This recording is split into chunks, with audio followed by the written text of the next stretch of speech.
सवाल है, हमारे मन में कई सवाल हैं और वो सवाल आपके हैं, उनके जवाब जानने की कोशिश करेंगे। उधर एमपी सरकार आज फिर 3000 करोड़ का कर्ज ले चुकी है और लगातार आरबीआई से लिए जा रहे इस कर्ज पर अब विपक्ष सरकार को सदन में घेरने की रणनीति बना रहा है। तो वहीं सरकार का कहना है कि पहले के मुताबिक एमपी कम कर्ज ले रहा है, साथ ही कर्ज प्रतिशत में भी गिरावट आई है।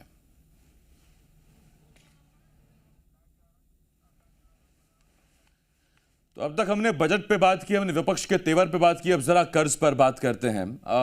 आकाश हमारे साथ लगातार भोपाल से जुड़े हुए हैं।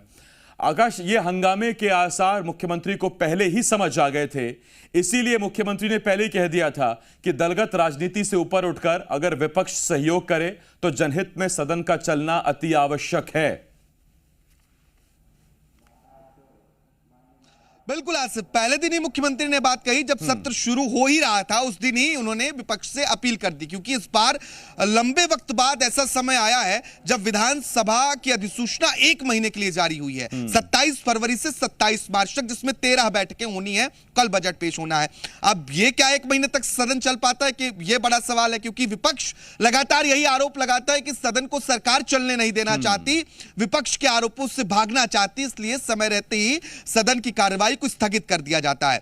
अब देखिए, विपक्ष ने जो सरकार लगातार कर्ज ले रही है उसको लेकर बहुत गंभीरता से मुद्दा उठाने की तैयारी में है और इस मामले को लेकर लगातार विपक्ष आवाज उठा रहा है कि जनता की गाड़ी कमाई सरकार मिट्टी में मिला रही है। आज देखिए, कांग्रेस विधायकों ने कहा है कि सरकार लगातार कर्ज लेकर और भाजपा कार्यकर्ताओं पर इस कर्ज को खर्च किया जा रहा है, यह गंभीर आरोप लगाया है।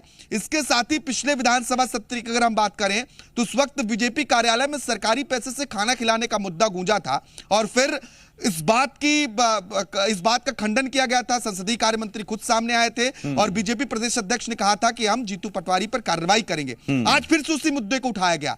आज फिर जीतू पटवारी ने कहा कि वो जो आंकड़े मैंने दिए वो सही थे और बीजेपी कार्यालय में सरकारी खर्चे से लोगों को खाना और नाश्ता खिलाया गया। इसके बाद कर्ज को लेकर गंभीर आरोप सरकार पर यह लगाए गए हैं कि सरकारी संपत्तियों को बेचकर, जो मध्य प्रदेश की शासकीय संपत्तियां हैं उसको बेचकर कर्ज लिया जा रहा है और इसके अलावा जो कर्ज का दायरा है सरकार उसे पार कर रही है। लेकिन सत्ता पक्ष यही कह रही कि पिछले सालों की मुकाबले जो कर्ज लेने का प्रतिशत है वो घटा है। इसके अलावा सरकार के तमाम अन्य मंत्री इसी बात का जिक्र कर रहे हैं कि कर्ज दायरे में लेकर लिया जा रहा है, क्योंकि अगर हम फरवरी के महीने की बात करें आसिफ, तो आज तीसरी बार है जब मध्य प्रदेश सरकार ने कर्ज लिया है। आज भी 3000 करोड़, कभी 2000 करोड़, कभी 3000 करोड़। इसके पहले को लेके विपक्ष निशाना साध रहा। टाइमिंग देखिए कि आज बजट से ठीक एक दिन पहले 3000 करोड़ का लोन आरबीआई से फिर लिया गया है। हालांकि सरकार की दलील यह है कि अभी तक हम ओवरड्राफ्ट नहीं हुए हैं, हमने अपनी सीमा को नहीं लांघा है। वो कह रहे हैं कि हम कर्ज कम ले रहे हैं और विपक्ष कह रहा है कि नहीं, आप कर्ज ज्यादा ले रहे हैं। तो इस पर अभी बहुत से सवाल हैं जिनके जवाब मिलेंगे। कल जब बजट आएगा तो उसमें भी इन चीजों का जिक्र जरूर होगा कि आखिर सरकार कमा कितना रही है, सरकार चुका कितना रही है और सरकार की जेब में बच कितना रहा है, ताकि वो जनता की जेब तक पहुंचा सके। बहुत शुक्रिया आकाश इस तमाम